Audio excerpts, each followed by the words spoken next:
আসসালামু আলাইকুম রহমতুল্লাহ।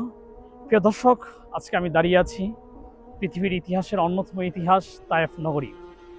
রাসূল করিম সাল্লাল্লাহু আলাইহি সাল্লাম মক্কাবাসীদের জন্য অবতীর্ণ হয়েছিলেন। তিনি মক্কাবাসীদেরকে ইসলামের দাওয়াত দিয়েছিলেন, কিন্তু মক্কাবাসী সেই দাওয়াত গ্রহণ করে নাই।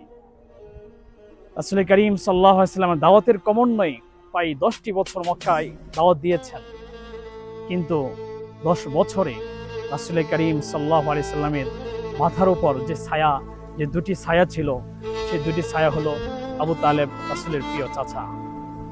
দ্বিতীয় একটি ছায়া ছিল রাসূল করিম সাল্লাল্লাহু আলাইহি সাল্লামের প্রিয় সহধর্মিণী হযরত খাদিজা রাদিয়াল্লাহু তাআলা আনহা।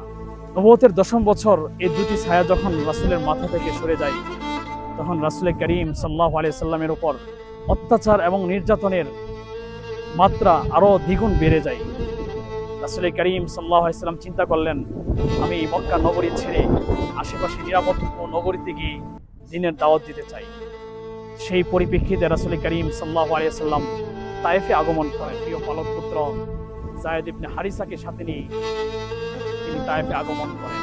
কথিত আছে রাসূল করিম সাল্লাল্লাহু আলাইহি সাল্লাম সেই মক্কা থেকে তায়েফ 80 থেকে 90 কিলোমিটার দূরে হেঁটে হেঁটে 6,500 উচ্চতা উপরে যে তায়েফ নগরী অবস্থিত, সেই তায়েফে রাসূল করিম সাল্লাল্লাহু আলাইহি সাল্লাম আগমন করেন।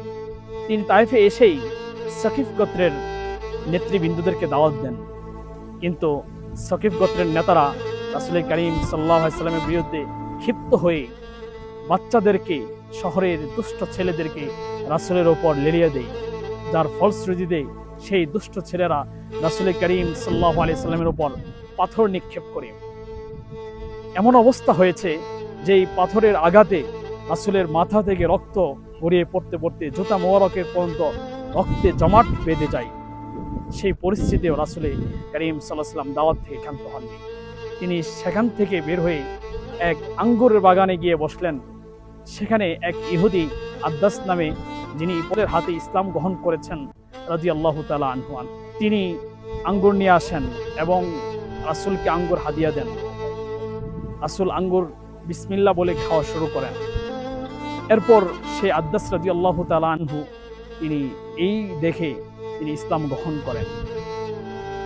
রাসূলের এই মর্মান্তিক অবস্থা, যেখানে রক্ত, পাথরের আঘাতে রক্ত পায়ের সাথে জমাট বেঁধে গিয়েছিল, তখন এক গাছের নিচে অবস্থান করছিলেন পাহাড়ের উপর। তখন বলেছিলেন ফেরেশতারা এসে যে, আপনি যদি চান গোটা তায়েফবাসীকে আমি নিধন করে ফেলবো, ধ্বংস করে দিব, মিশিয়ে ফেলবো। কিন্তু রাসূল করিম সাল্লাল্লাহু আলাইহি সাল্লাম বলেছিলেন, না, আমি এটা করতে পারি না, আমি এমনটি আশা করি না। আমি আশা রাখি এই তায়েফবাসীর বড় একটি অংশ বা এই তায়েফবাসীর পরবর্তী অংশ ইসলামের শিক্ষা দ্বারা দীক্ষিত হবে, ইসলাম গ্রহণ করবে এবং ইসলাম গ্রহণ করে তারা ইসলামকে শক্তিশালী করবে। রাসূল করিম সাল্লাল্লাহু আলাইহি সাল্লাম এই কষ্টের মধ্যেও তায়েফবাসীকে দাওয়াত দিয়ে গিয়েছেন, তায়েফবাসীর জন্য বদদোয়া করেননি। প্রিয় দর্শক, আজকে আমরা সেই তায়েফে অবস্থান করছি।